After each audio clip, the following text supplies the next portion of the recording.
When my father's and brother's blood stained my hands, I realized that life is real, instant, and extremely shocking. Before I begin this story that I've kept hidden for decades, let me ask you watching. Please subscribe to the channel, like this video, and comment which city you're listening from. Each of your comments is like a warm hug to this old lady's heart. My name is Mary Dolan Johnson, but everyone here in Appleton, this little corner of Vermont where the cold makes you believe you're not really in America, knows me as Grandma Mary from the square. I'm 78 years old. My fingers aren't as nimble as they once were. My hair is white and I don't even try to dye it anymore. And I run a small craft shop that's more of a meeting place for the town's elderly ladies than an actual business. I was born in 1947 in a wooden shack with a tin roof in rural Vermont, so far from town that the only car we ever saw was the priest's when he came once a month to celebrate Mass in the makeshift church under an old oak tree. It was a simple house, dirt floor, no electricity, no running water, but in my early years, it still felt like home. There were 6 people in that cramped house. My father, Joseph Johnson, known as Joe the Maine because of his thick hair that he never cut properly. My mother, Sarah, whom everyone called Stern Sarah, not just because of her name, but because of the hardness that farm life had given her. My 3 older brothers, Anthony, Jack, and Peter, and me, the youngest, the only girl, the one who shouldn't have even been born, as my father made sure to remind me whenever he drank too much moonshine. After working in the fields, my father was a man of his time and place, a man who believed that women were made for 3 things: working, birthing, and obeying. My mother, poor thing, fulfilled these 3 functions with the resignation of someone who never knew another reality. She rose before the sun to make coffee, worked in the fields all day alongside her husband and children, returned home to make dinner, wash clothes in the creek, and still endure the wifely duties that my father demanded even when she could barely stand from exhaustion. A respectable woman doesn't complain, doesn't cry, and doesn't say no to her husband, she told me while teaching me how to grind corn for meal. I was 8 years old at the time and thought it was the most natural thing in the world. How could I know there was another way to live? That not all women accepted being treated as less than human. My brothers, raised in their father's image and likeness, learned from an early age that women were worth less than men, that the world out there was theirs by right, and that at home, the final word always belonged to the head of the family. Anthony, the oldest, was the one who most resembled my father, not only in physical appearance, tall, strong, with large, calloused hands, but also in his violent temperament, in the way he looked at women as if they were objects at his disposal. My childhood was divided between hard work in the fields, household chores that my mother taught me from when I could barely reach the wood stove, and the few moments of joy I found hidden under the old maple tree, reading old books that the rural school teacher lent me.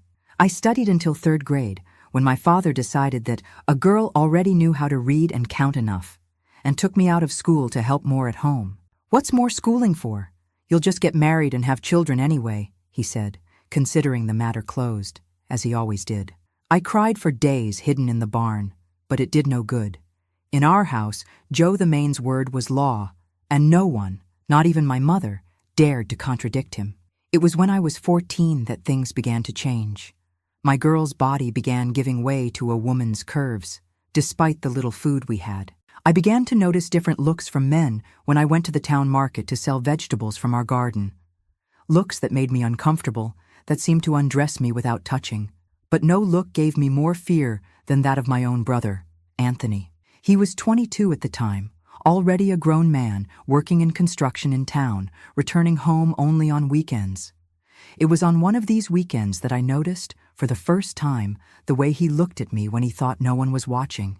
A look that wasn't from brother to sister, that made my blood freeze in my veins and my heart race with fear. I told my mother in a whisper while we washed clothes in the creek, far from the ears of the men of the house. "Nonsense, girl. He's your brother, blood of your blood. You're imagining things," was her response, without even raising her eyes from the clothes she was scrubbing hard on the stone. But I wasn't imagining. I knew I wasn't. And I started doing everything to never be alone with Anthony, to always have someone nearby, to never cross his path when he returned from town with the moonshine already going to his head.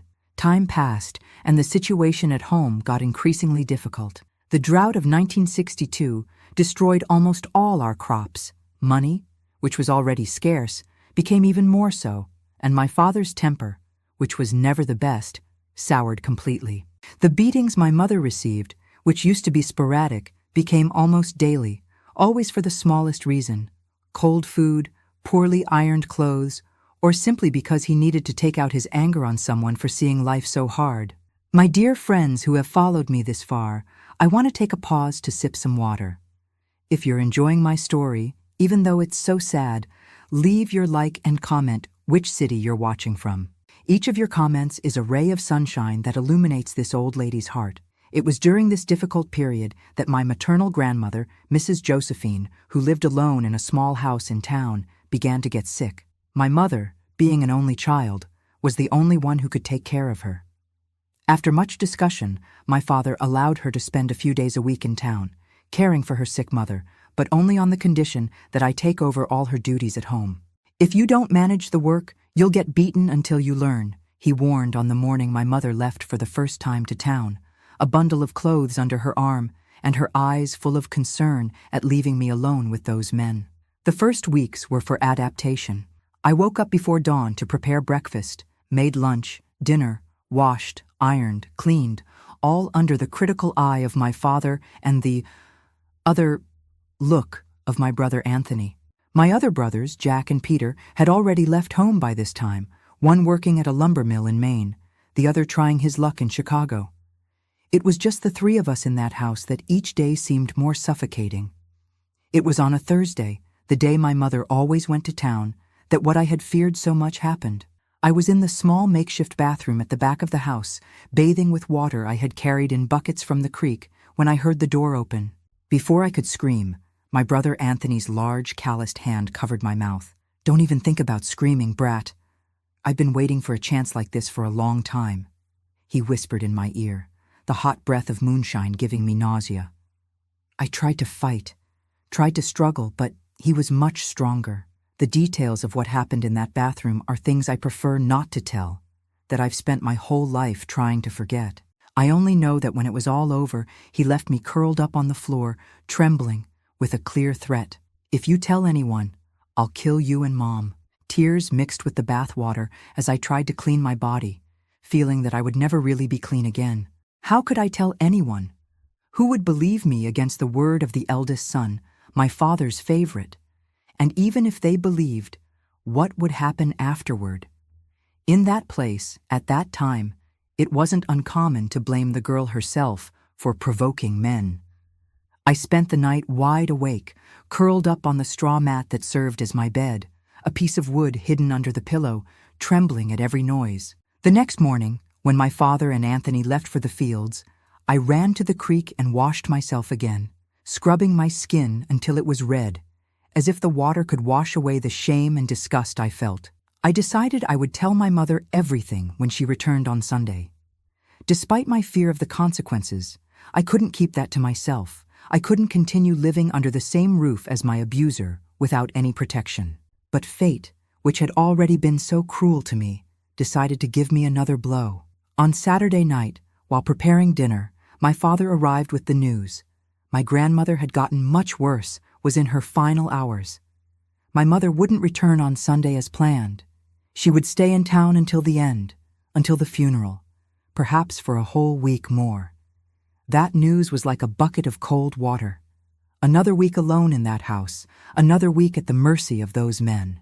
I cried silently while stirring the pot of beans, the tears falling directly into the thick broth without anyone noticing.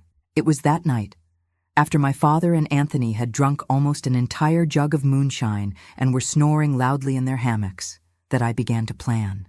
I couldn't continue like this. I wouldn't survive another week in that house, not the way things were. I needed to protect myself, and if no one would do it for me, I would have to do it myself. Sunday was bath day for them, always together to save water, taking advantage of the buckets I filled from the creek. It was the moment when they would be most vulnerable, without the knives they normally carried at their waists, without clothes, without the possibility of easily pursuing me if I managed to do what I was planning.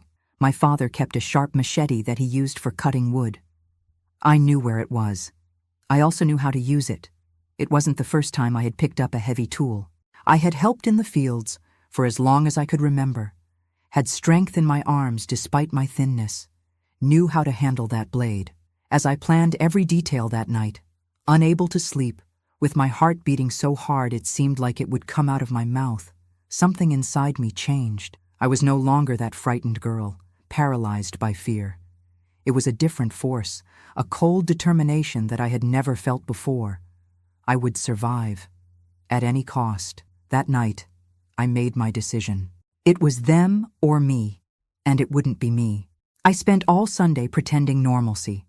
I made coffee, served it without looking them in the eyes, prepared lunch, washed the dishes. Every minute was an agony. Every second brought me closer to what I needed to do. Fear mixed with a cold determination I had never felt before. When the sun began to set, I filled the buckets for their bath as I always did. But this time, there was a different detail.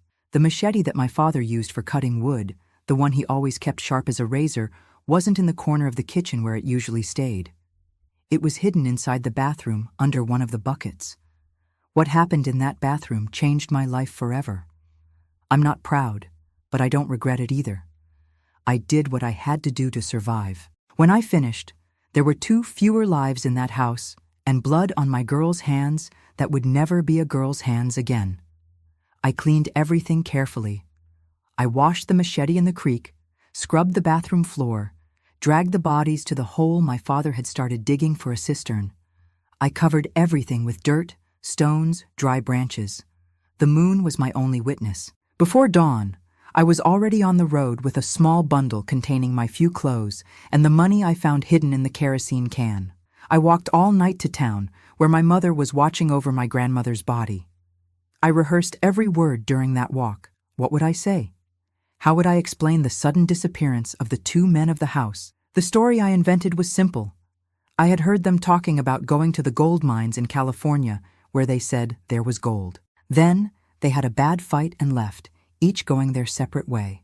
At that time, it was common for men to abandon their families in search of a better life, of fortunes they almost never found. When I arrived at my grandmother's house, I found my mother sitting next to the body, her eyes swollen from crying so much. She saw me arrive and opened her arms, without the strength to ask why I was there. "They left, Mom," I said simply, when she finally asked about my father and my brother. "They had a big fight and left." She nodded without the energy to question more. The grief for her own mother consumed all her strength. Perhaps deep down, she even felt relief. Who can say? My grandmother was buried the next day. A simple coffin, a wooden cross, few people to say goodbye. After the burial, I looked at my mother and saw a woman broken by life. We couldn't go back to that house in the middle of nowhere with its terrible memories and buried secrets. "And now, Mom? Where will we go?" I asked, holding her hand, feeling the hard calluses from years of work in the fields. "We stay here," she replied, looking at the small adobe house my grandmother had left. "This house is now ours. We start over." And so it was. In the following weeks, we adapted our lives to the town. My mother washed clothes for wealthier families. I helped clean houses. We slept on a mattress on the living room floor, ate what we could buy with the little money we earned. It wasn't much, but it was a roof over our heads, away from those ghosts. But ghosts, my dears, sometimes follow us even when we think we've left them behind. At night, when I closed my eyes, I saw that scene again. The machete, the blood, their eyes as life drained away. I would wake up screaming, in a cold sweat, smelling the metallic scent of blood, as if it were still on my hands. My mother thought it was longing, that I was crying for the father and brother who had gone away. "They'll come back someday, daughter," she would say, trying to console me. "When they gather money in the gold mines, they'll come back to get us." How could I tell the truth? How could I destroy the last hope she had? So I swallowed the tears, nodded, and carried my secret in silence, like a tumor growing inside me. It was during this time that I began to cough. At first, I thought it was just a cold, but the cough wouldn't go away. It came with fever at night, with a fatigue that seemed to drain all my strength. My mother, already weakened by the loss of her own mother, now consumed herself with worry for me. "It's just a cold," I repeated, trying not to worry her more. "Tomorrow I'll be better." But I didn't get better. The cough worsened. I began to sweat so much at night that I would wake up with the mattress soaked. I lost so much weight that my ribs showed under my thin skin. The town doctor, called by one of my mother's employers, who saw my condition, made the diagnosis: tuberculosis, probably contracted during the days I spent by my dying grandmother's side. My loves who are listening to me, have you ever received news that seemed like the end of the world? A diagnosis that was almost a death sentence? At that time, tuberculosis was serious, especially for a poor rural girl, without resources for proper treatment. Leave in the comments if you've ever gone through a similar ordeal, or know someone who has faced a serious illness. Knowing that we are not alone in our struggles helps carry the burden. "We need to admit her to a sanatorium," the doctor told my mother. "There's no adequate treatment here. In New York, perhaps." New York was like another world to us. A distant, gigantic city full of tall buildings and people too hurried to notice two poor rural women. But it was also our only chance. "I won't let my daughter go alone," my mother declared, with a firmness I hadn't seen in her for a long time. "If she goes, I go too." That's how, 6 months after leaving the farm with blood on my hands and a heavy secret in my heart, I found myself on an endless bus journey to New York.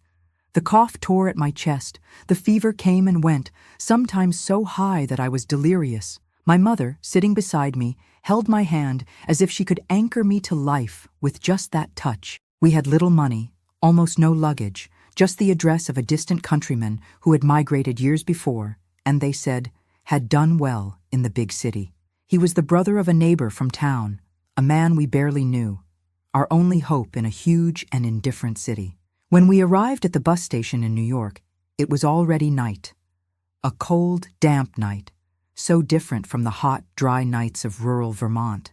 My mother, who had never left the interior of Vermont, looked frightened at the tall buildings, at the lights, at the crowd moving hurriedly around us. Luckily, that countryman came to get us. Mr. Manuel, a middle-aged man with a northeastern accent, already diluted by years in the capital, took us to a small room at the back of his house in the outskirts. The next day, he helped find the sanatorium, got the papers for my admission, even lent money to my mother to rent a room in a nearby boarding house. The St. Elizabeth Sanatorium would be my home for the next 9 months. A sad place, with gray walls and the smell of disinfectant, where the constant sound of coughs and moans of pain was only interrupted by the siren announcing meals or bedtime.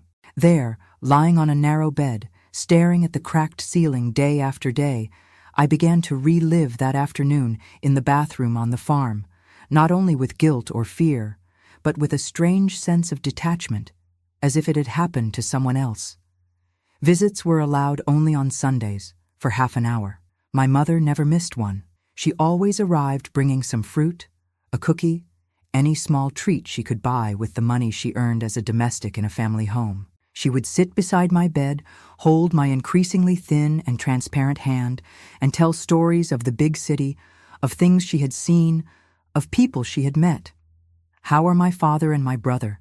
Have they sent news?" she would always ask, her feverish eyes fixed on my face as if she could extract the truth from me just by looking. "Not yet, Mom," I would answer, averting my eyes, pretending to adjust the sheet. "But they will soon. The gold mines are far away, letters take time to arrive." It was a necessary lie, I told myself, a lie to protect her, to give her a little hope in those difficult days. Sometimes, I caught myself inventing elaborate details, that they had found gold, that they were saving money to come get us, that soon we would all be together again. Lies that came so naturally from my mouth that sometimes I almost believed them. 3 months after my admission, my mother began to show the first signs of the disease. The same cough, the same fever, the same fatigue. By taking care of me, by sleeping in the same room when I was in the most contagious phase, she had contracted tuberculosis too. She tried to hide the symptoms at first. She would cough to the side, disguise the sweat on her forehead saying it was hot, explain the growing thinness by saying she was saving on food to bring me more fruit. But I knew those signs. I had lived each one of them in my own skin. "Mom, you need to get treatment," I said, during one of those Sunday visits, seeing how she could barely sit up. She was so weak. "Please go to the doctor." "Nonsense, daughter. It's just a cold. It will pass soon," she replied, using the same words I had used months before. But it didn't pass. The following week, she didn't come to visit me, nor the next. When I finally received news, it was through Mr. Manuel. My mother had been admitted, too, to another ward of the same sanatorium. For weeks, I begged to see her. The nurses said it wasn't possible, that I was still too weak to walk to the other ward, that the rules didn't allow it. Until one day, one of them, Mrs. Carmen, a woman from the South like us, who had seen something in my eyes that moved her, broke the rules. In the dead of night, she helped me walk through the cold corridor, took me to my mother's bedside. What I saw broke my heart. My mother, always so strong despite everything, was unrecognizable. So thin she seemed just bones covered by a thin layer of skin. Her hair, which already had some gray strands when we left Vermont, now completely gray, her eyes sunken in their sockets, shining with the fever that consumed her. "My daughter," she whispered when she saw me, trying to raise her hand to touch my face. "Forgive your mother for not taking care of you properly." "There's nothing to forgive," I replied, holding that hand that had worked so hard, that had suffered so much, and that now was so light it seemed it would break between my fingers. "You always did everything for me. Now it's time to rest a little." We stayed like that for a few minutes, in silence, just looking at each other, until she said something that froze my blood. "I know what happened in that bathroom, daughter." "I know." My heart stopped for a second. Did she really know? Had she somehow discovered the truth? Or was it just the fever's delirium speaking? "What are you talking about, Mom?" I asked, my voice trembling, my heart racing. "About the bathroom. The machete. The blood," she whispered, her glazed eyes fixed on some point beyond my shoulder, as if seeing something I couldn't see. "I saw everything. In a dream. I saw you." Tears streamed down my face as I held her hand, unable to deny, unable to confirm. She knew. Somehow, through the mysteries that connect mothers and daughters, she had seen the truth. "They deserved it," she continued, her voice just a breath. "I know what Anthony did to you. I always knew he would someday. He was just like his father." I hugged her tightly, openly sobbing now, not caring about the other patients sleeping around us. It was as if an immense weight had been lifted from my shoulders. She knew and didn't condemn me. She knew and understood. "Forgive me, Mom," I whispered between sobs. "Forgive me for not telling you, for lying to you." "There's nothing to forgive, daughter," she said, her voice getting weaker. "You did what I never had the courage to do. You freed yourself. Now you need to live. Live for both of us." Those were her last words. The next morning, I received the news that Mrs. Sarah had passed away during the early morning, alone, with no one to hold her hand in that final moment. The burial was simple. Just me, who had special permission to leave the sanatorium for a few hours, Mr. Manuel, and the gravedigger. A cheap coffin, a shallow grave in the outskirts cemetery, some wildflowers that Mr. Manuel gathered on the way. There was no money for more, no relatives to share the costs or the pain. I returned to the sanatorium that same day, more alone than ever. At 17, I had lost everything: father, mother, brothers, home. I had nowhere to return to, no one to return to. I had only a heavy secret and the tuberculosis that was slowly yielding to the medicines. But in my mother's last words, I found a kind of absolution. She knew and understood. She hadn't condemned me. She had asked me to live, to move forward, to find a different path than the one she had. It was this request, this last wish of hers, that gave me strength to fight against the disease, to cling to life when it would have been so easy to simply give up.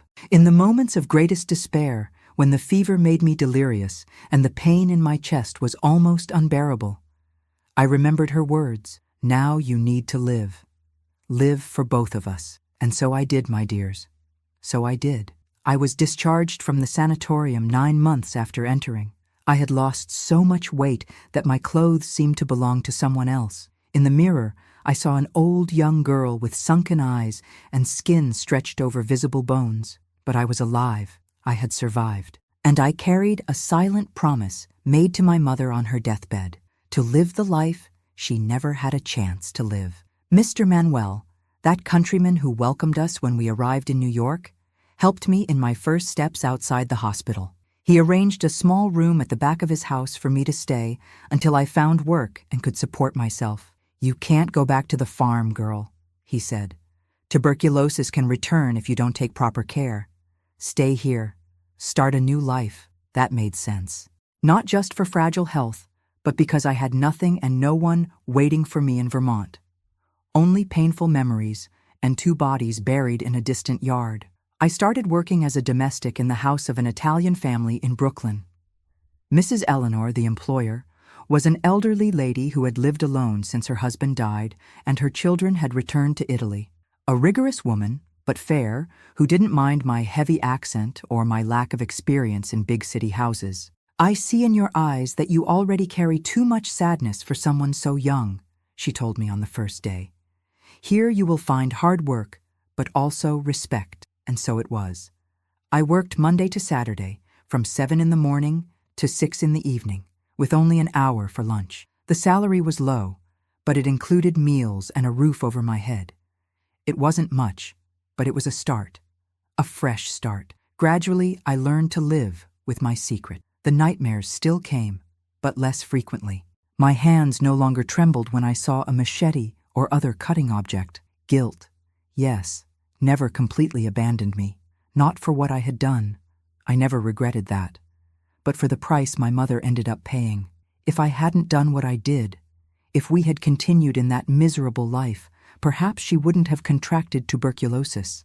Perhaps she would still be alive. These thoughts haunted me on lonely nights in the maid's room at the back of Mrs. Eleanor's house. Those of you who have been listening to me this far, my dears, do you know what it's like to live carrying a what-if on your back? Like a stone that you can never remove, that weighs more on some days, less on others. But that is always there? Tell me in the comments if you've ever gone through something similar. And where are you watching this video from? Knowing that there are people listening from every corner of this country warms my heart. It was on a Sunday, my only day off, that my life began to really change. I was in Central Park, sitting on a bench, watching families walking with their children, couples holding hands, a whole life that seemed so distant from my reality. A young man was playing ball with his friends nearby. At one point, the ball escaped and came to rest at my feet. When I got up to return it, our eyes met. He smiled, a simple smile, without ulterior motives, just a silent thank you. Something in that look, a kindness, a sincere curiosity, moved me in a way I had never felt before. "Thank you," he said, taking the ball. He hesitated for an instant, as if he wanted to say something more, but his friends were calling him back to the game. The following Sunday I returned to the same park, sat on the same bench. I wouldn't admit it to myself, but I was hoping to see him again. And he appeared. This time, alone, walking slowly, like someone who is in no hurry and has no commitments. "You were here last week," he said, stopping near my bench. It wasn't a question, but a statement. "You were too," I replied, feeling my face blush. "Charles," he introduced himself, extending his hand. "Mary Dolan," I said, shaking his hand quickly, unaccustomed to this type of contact. "But everyone calls me Mary." We began to talk timidly that day, and then we met, by chance, on the following Sundays. Charles was the son of rural migrants like me, but had been born in New York. He worked as a delivery boy at a neighborhood pharmacy, dreamed of having his own business one day. He had gentle eyes and strong hands that never tried to touch me without permission. Gradually, in Sunday meetings that became a ritual, I began to open up. I told him about my childhood in rural Vermont, about the mother who had died of tuberculosis, about the brothers who had gone their own ways. I spoke of the drought, the poverty, the difficulties, but I never mentioned the bathroom. I never spoke of the machete. I never told about the bodies buried in the yard, not for lack of trust in Charles, who proved with each Sunday to be a different man from all I had known. But because some things are too big, too heavy to share, even with those we love, because yes, gradually, I found myself in love with him, with the calm way he spoke, with the way he really listened when I told him something, with the simple but honest dreams he had. It was a love different from anything I knew, without fear, without violence, without that constant feeling of being watched, like prey. In the first months, each touch, each proximity made me stiffen, unconsciously expecting the pain that always came afterward. But the pain never came. Only affection, only respect, only a genuine affection that I slowly learned to accept, to trust. Our first kiss happened 6 months after that first meeting in the park. We were sitting on a bench in Union Square, watching the pigeons fight over breadcrumbs. Charles turned to me, asked permission with his eyes before approaching. It was a shy kiss, brief, but it made my heart race like never before. When we separated, I saw concern in his eyes. "Did I do something wrong?" he asked, noticing my trembling hands. "No," I replied, trying to control my breathing. "It's just that it's never been like this before." "Like what?" "Gentle, respectful, as if I mattered." He held my hands between his, without force, just a firm and reassuring touch. "You do matter, Mary, much more than you imagine." At that moment, sitting on that park bench with a man who really saw me, who really respected me, who really cared, I felt something snap inside me. As if an old wound, which had healed wrong, was finally opened and began to heal in the right way. We cried lying on my bed after the first failed attempts at physical intimacy. Charles never pressured me, never showed impatience. He just held me while I sobbed, releasing pains I didn't even know I still harbored. When I finally managed to give myself completely to him, months later, it was like rediscovering my own body, no longer as a battlefield, marked by violations and pains, but as a place of pleasure, of connection, of calm. We dated for 2 years before getting married. A simple ceremony at the courthouse, followed by lunch at his mother's house with the few relatives and friends we had. There was no white dress, no party, no family to walk me down the aisle. Just a light blue dress bought in installments, a bouquet of daisies that Charles brought as a surprise, and a thin silver ring on my finger. We moved to a small apartment in Queens, not far from Charles's mother's house. Just 2 rooms, but ours. A place where no ghosts visited us, where we could build new memories, good memories that would gradually replace the bad ones. It was during this time that I began to study again.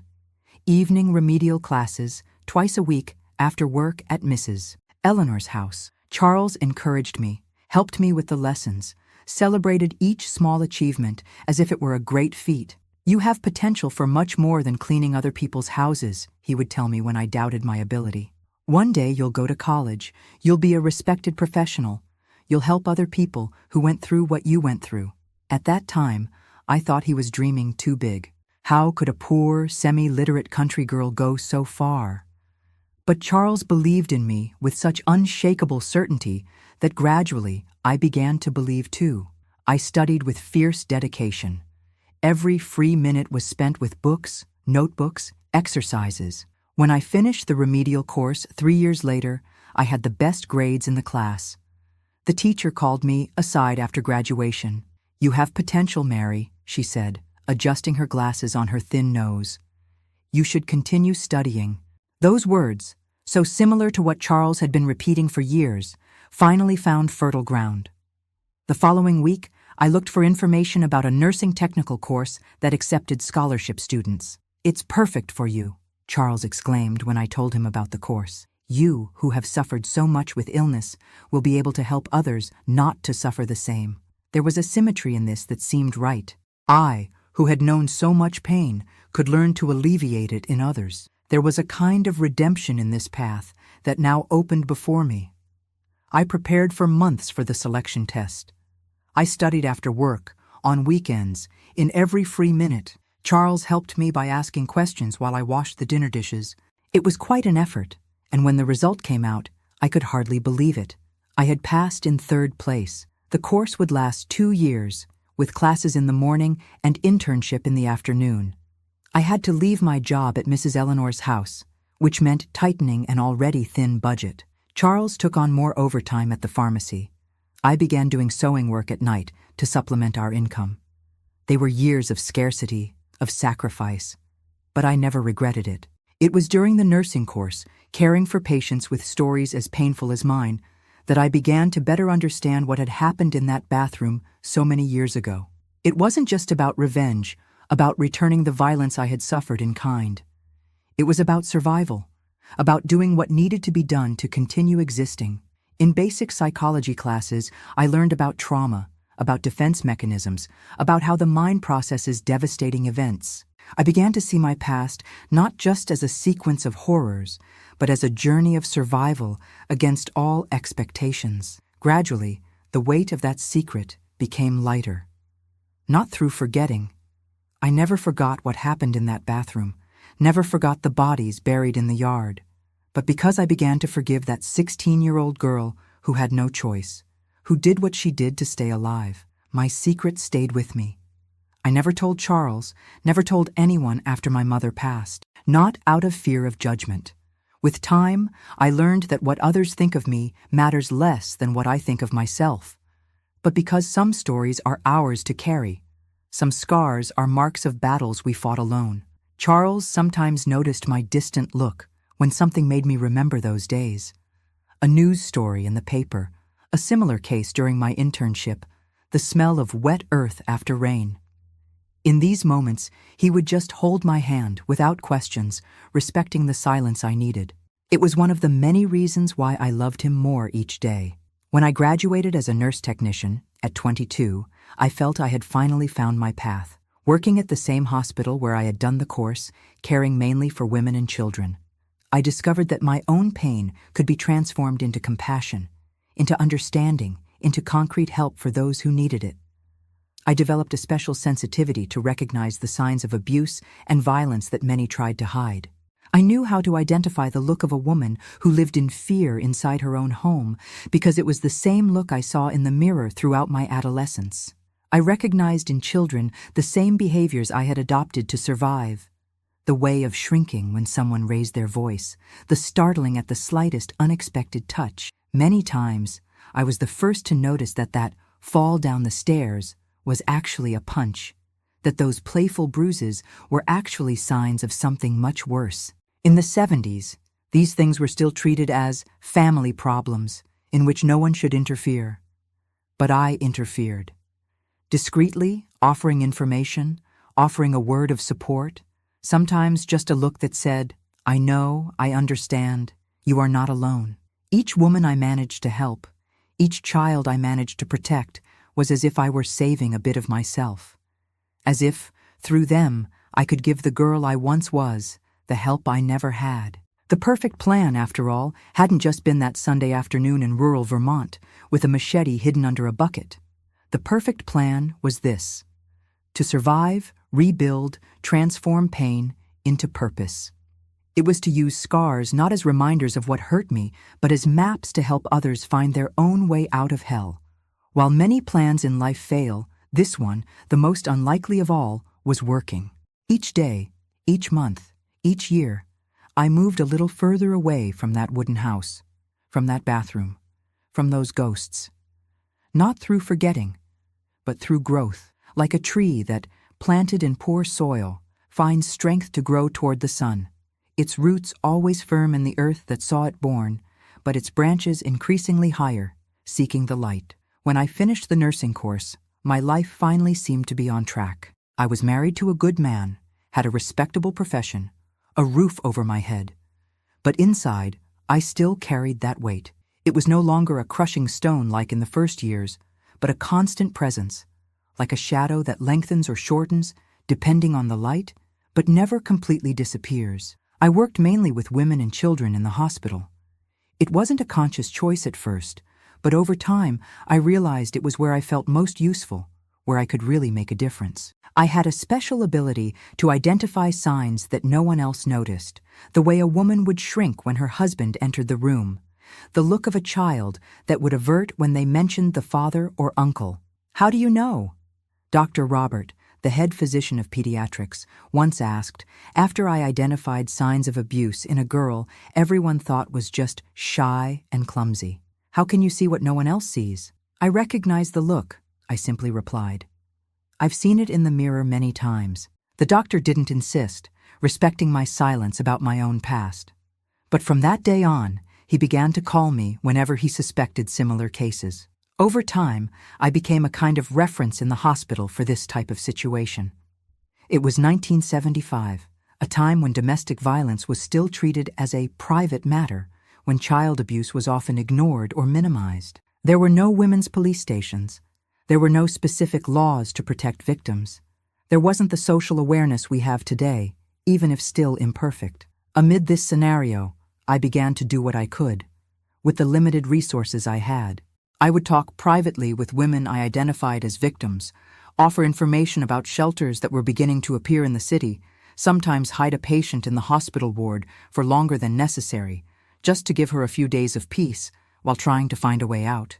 It wasn't much, but for some, it was what made the difference between life and death. For many, it was the first time someone said, "I believe you," when they told their stories. It was in one of these patients that I saw myself reflected as in a mirror distorted by time. Jane, a fictitious name we used in the records to protect her, was 15 when she arrived at the hospital with serious injuries. Her father and older brother claimed she had fallen down the stairs, but the bruises in different stages of healing told another story.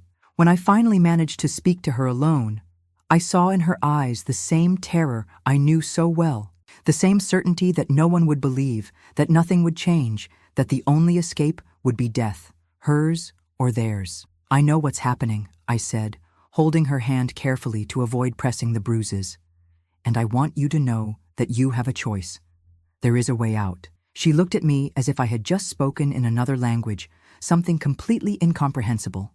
The idea of choice, of a way out, seemed an alien concept to someone who lived imprisoned by fear and violence. In the days that followed, while caring for her physical wounds, I also began to work on those invisible, harder to heal. I would talk to her whenever possible, telling stories of other women who had managed to escape, who had rebuilt their lives. I never mentioned my own story, but it was there, between the lines, in the conviction with which I said, "It is possible to start over." Loves who have been following me this far, do you know what it is to see someone find hope after so long in the dark? It's like watching a wilting flower that suddenly, with a little water and light, begins to open again. If this story is touching your heart, leave a comment saying where you're watching from. Knowing that I'm not alone telling these difficult memories gives me strength to continue. Jane stayed in the hospital for almost 2 months, far beyond what was necessary for her physical injuries. Dr. Robert, understanding the situation, helped with the paperwork, inventing complications that justified the prolonged hospitalization. We used this time to articulate a way out for her, a shelter for women in upstate New York, new documents, the chance to start from scratch, away from those who hurt her. The night before she left, we sat in the small hospital garden, looking at the stars that were barely visible because of the city's lights. "How will I know if I'm doing the right thing?" she asked, her voice still fragile, but with a touch of determination that wasn't there when she arrived. "You won't know," I answered honestly. "We never know if our choices are right until long after we make them. But I do know that staying where you were wasn't an option. Any different path is already a step toward liberation." The next day, I accompanied Jane to the bus station. No social worker could go. The case hadn't been officially reported to the police, as they rarely were at that time. So it was just me, a nursing technician, exceeding my duties, risking my job to ensure that girl reached the shelter safely. As we waited for the bus, she held my hand tightly. "Will everything be okay?" she asked, fear and hope fighting in her eyes. "It will," I replied, trying to convey more certainty than I felt. "It will take time. It will hurt. There will be days when you'll want to go back. But one day, you'll wake up and realize that you're free, that you survived, that you won." When the bus departed, taking Jane to her new life, I stood on the platform for a long time. Something had changed inside me. A door I had kept locked for years, guarding my darkest secrets, had opened just a crack, letting in a bit of light. That night was a turning point. I returned home different. Charles noticed immediately. "Did something happen?" he asked as I prepared dinner, quieter than normal. "Yes," I answered, without going into details. "But it was something good, something important." He didn't insist. It was one of the qualities I loved most about him. He knew how to respect my silences, my spaces, my shadows. After that night at the bus station, something awakened in me. It wasn't enough to help one or another woman who by luck crossed my path at the hospital. I needed to do more, reach more people, change the system that allowed so many Janes to remain trapped in situations of violence and despair. I began to study for college entrance exams. At 25, with only the remedial course completed and a technical course, the idea of entering university seemed absurd.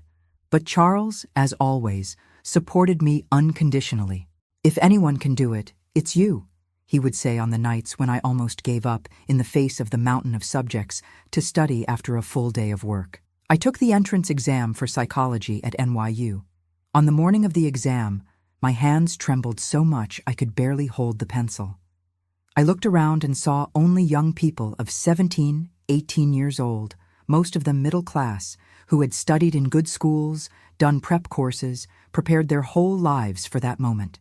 And me, a country girl, poor, older, with fragmented education and a history that no one there could imagine. When the result came out, Charles was more nervous than I was. He checked the list of approved candidates 3 times before believing. "You did it, Mary. You did it." It was 1973. I entered the psychology college as the oldest student in the class, the only one married, the only one who worked full-time while studying. I had colleagues who were daughters of doctors, lawyers, businessmen, girls who had never needed to work a day in their lives. In the beginning, I felt like a fish out of water, displaced in that academic environment that seemed made for a type of people that didn't include people like me. But I soon discovered that my life experience, so different from theirs, was actually my greatest strength. While we learned about trauma, about violence, about resilience, I wasn't just absorbing theoretical concepts. I was giving scientific names to things I knew in the flesh. This gave me a deeper understanding, an ability to make connections that many colleagues, with all their academic preparation, couldn't make. During the 5 years of college, I kept my job at the hospital, now no longer as a nursing technician, but as an assistant in the newly created Department of Hospital Psychology. It was a new field, little explored, and I was on the front line, helping to define protocols, to establish parameters of care. The hard work paid off. I graduated in 1978 at 32 years old. At the graduation ceremony, while receiving my diploma, I looked for Charles in the audience. He was there, in the first row, applauding with so much pride it seemed he would explode. Beside him, in my imagination, I saw my mother's face, smiling that serene smile of her last moments. "You achieved what I never could, to be free," she had said. And I was, finally, truly free. Free from fear, free from shame, free from the crushing weight of the secret. Not because I had forgotten what happened in that bathroom, I never forgot that, but because I had transformed that pain into purpose, that darkness into light to guide others who were still lost in the shadows. I began to work as a clinical psychologist, specializing in trauma and violence. I kept my job at the hospital, now as part of the official clinical staff, but also opened a small office where I attended mainly women and children victims of violence. In the early 80s, with the country beginning to change its views on domestic issues, social movements gaining strength, discussions about women's rights emerging with more vigor, I found space and voice to take this work beyond the limits of the office and the hospital. I began to give talks at schools, at neighborhood associations, at churches. I spoke about domestic violence, about child abuse, about how to recognize the signs, about where to seek help. At first, I faced resistance. People didn't want to hear about these unpleasant subjects, but gradually, very gradually, things began to change. In 1982, together with other women, psychologists, social workers, lawyers, I founded the first shelter for victims of domestic violence in our region. A safe place where women and their children could stay temporarily while rebuilding their lives. We fought for years to get funding, faced threats from violent men who wanted to recover their wives, had to change address several times for security reasons. But we never gave up. Charles, as always, was by my side every step of the way. Even when work took so much of my time that we barely saw each other. Even when I received threats by phone from furious husbands whose wives I had helped escape, he never suggested I stop, never complained, never made me choose between my purpose and our marriage. "What you do is too important," he would say when I felt guilty for spending so much time away from home. "You're saving lives. How could I ask you to stop?" We didn't have children. Tuberculosis had left sequelae in my reproductive system, making pregnancy impossible. At first, this deeply saddened me. But over time, I realized that perhaps it was part of the universe's greater plan. The dozens of children I helped over the years, whom I temporarily sheltered in the refuge, whom I saw grow and recover from trauma, became in some way my daughters and sons. True liberation, I realized over these years, didn't come on the night I buried those bodies in the yard of the wooden house. That was just the first stage, necessary but insufficient.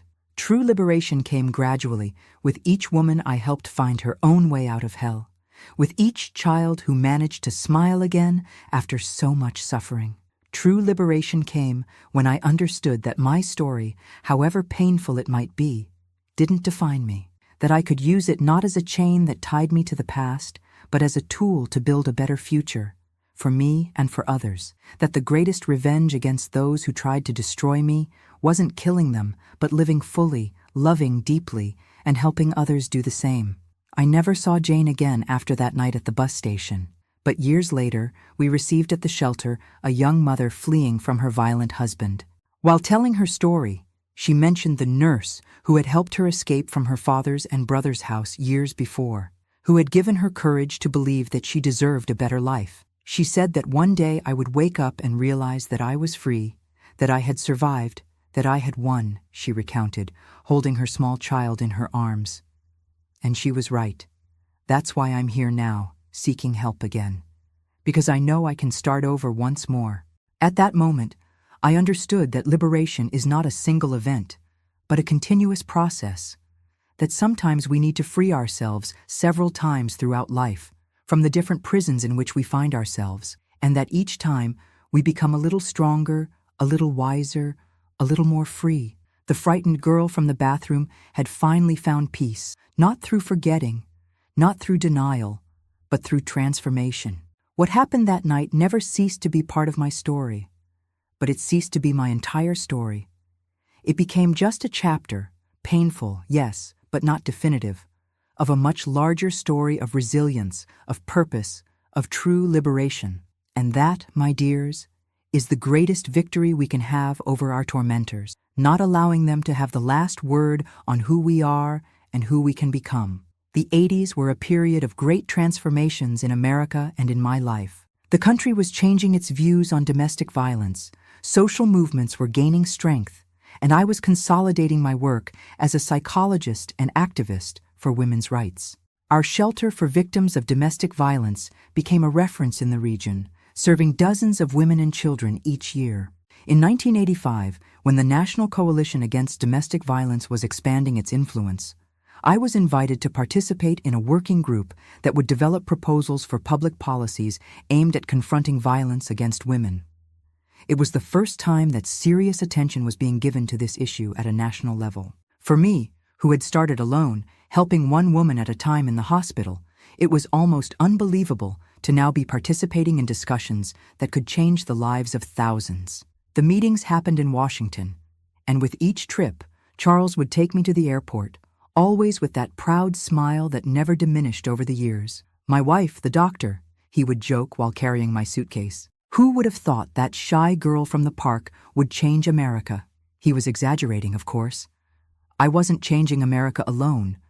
I was just one voice among many, a worker in the construction of a future where women and children wouldn't need to fear their own homes. But each small victory, a new law passed, a police department trained, a protection program implemented, brought a satisfaction I never imagined I could feel. My loves who have followed the story to this point Can you imagine what it is to see a cause to which you've dedicated your entire life finally begin to be recognized? It's like planting a tree and after decades of watering in dry ground, seeing the first fruits appear. If you're moved by this journey, leave your heart in the comments. I really want to know where you're watching from. In the 90s, I expanded my field of action even more. Besides clinical care, hospital work, and shelter management, I began to teach training courses for professionals who worked with victims of violence, police officers, social workers, nurses, teachers. Transmitting the knowledge I had acquired in practice, transforming pain into learning, was a way to multiply the impact of my work. It was during this time that I received an invitation that would again change the course of my life. New York University was setting up a study center on violence against women and children, and they wanted me to be part of it as a consultant, bringing my practical experience to dialogue with academic research. At first, I hesitated. I didn't have a master's or doctorate, just a degree in psychology and years of field experience. How could I contribute in such an academically rigorous environment? They're calling you precisely because of that, Charles argued. Because of your experience, because you've lived firsthand what most people there only know from books. And he was right, as he usually was. My practical experience was valued as a different but equally valid form of knowledge. I taught classes, participated in research, helped develop care protocols that were implemented in hospitals and police departments across the country.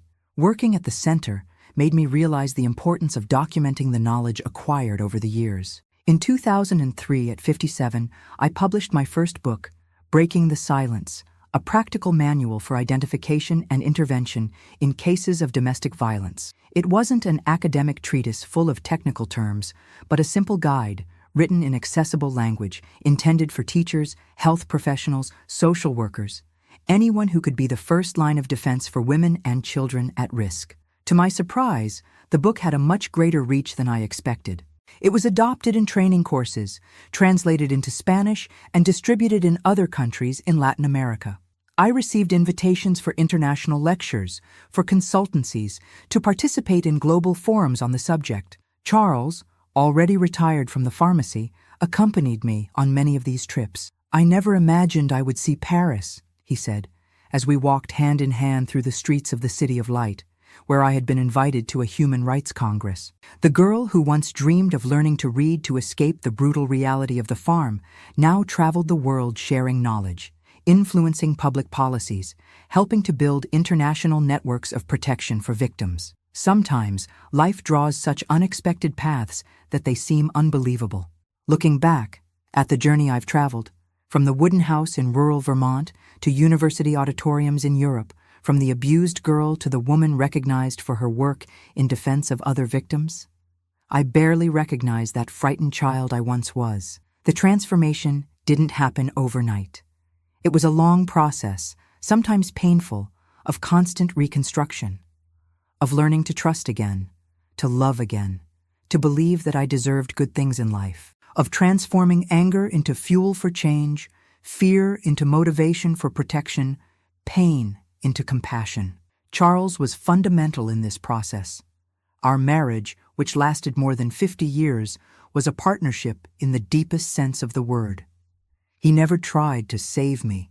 He knew I had to do that for myself.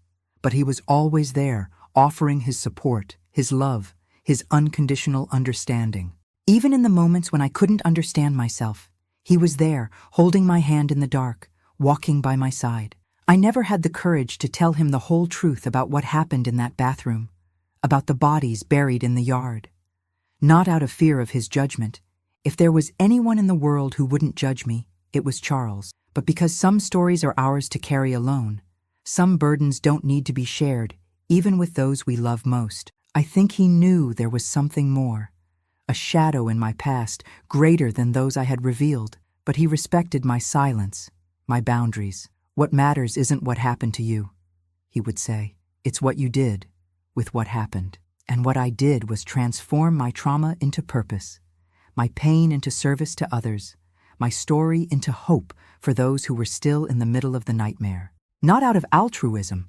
At first, helping other women was also a way to help myself, to heal my own wounds. Over time, it became something bigger, a commitment to change that transcended my personal experience. The loss of Charles in 2015 was the hardest blow I faced since my mother's death. We were so happy together, built so much that it seemed impossible to go on without him. A massive stroke took him on a Sunday morning while we were having coffee on the balcony of the apartment we had moved to after he retired. Without pain, without prolonged suffering, as he deserved to leave after a life so full of kindness.